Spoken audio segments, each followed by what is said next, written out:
When you lose somebody like that, especially so brutally and in such a horrible way, it's not going to sit easy, so we're not going to stop, until we figure this out.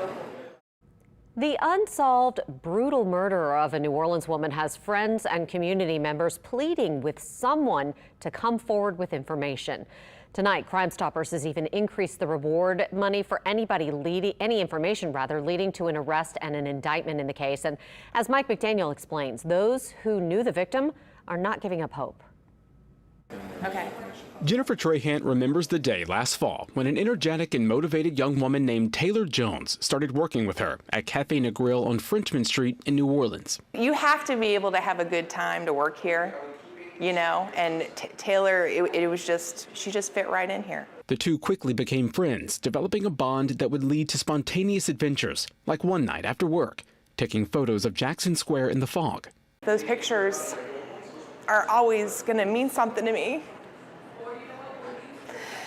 And it just was such a beautiful experience, and it was one of those lessons where seizing the moment really mattered. Moments that won't happen again. Soon after capturing photos in the fog, Jones was stabbed to death in her Bywater home just days before Christmas. EMS and NOPD personnel responded to a 911 call in the 700 block of Lesseps.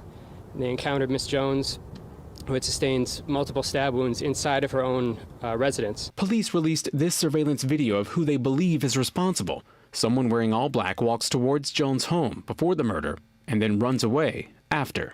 I was absolutely devastated. I didn't want to believe it. The 26-year-old was a singer who had recently moved to New Orleans from Boston to pursue dreams of a music career.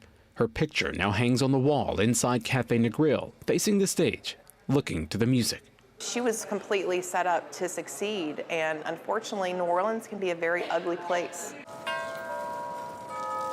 A place where Trahant says Jones chose to root herself and was determined to flourish, making her death so upsetting to people who knew her. Her last moments is what I can't stop thinking about because I loved her. She was like a sister to me and just had such a sweet soul. I can't imagine the disbelief when she realized she wasn't, gonna make it, and how alone she must have felt. It's the feelings she brought to others, though, that will always last, and a smile that will always be remembered. Mike McDaniel, Eyewitness News. Thanks to fundraising efforts by friends and co-workers, the Crime Stoppers reward in this case is now up to $7,500. You can remain anonymous when giving information to Crime Stoppers, and if you know anything, you're asked to call 504-822-1111.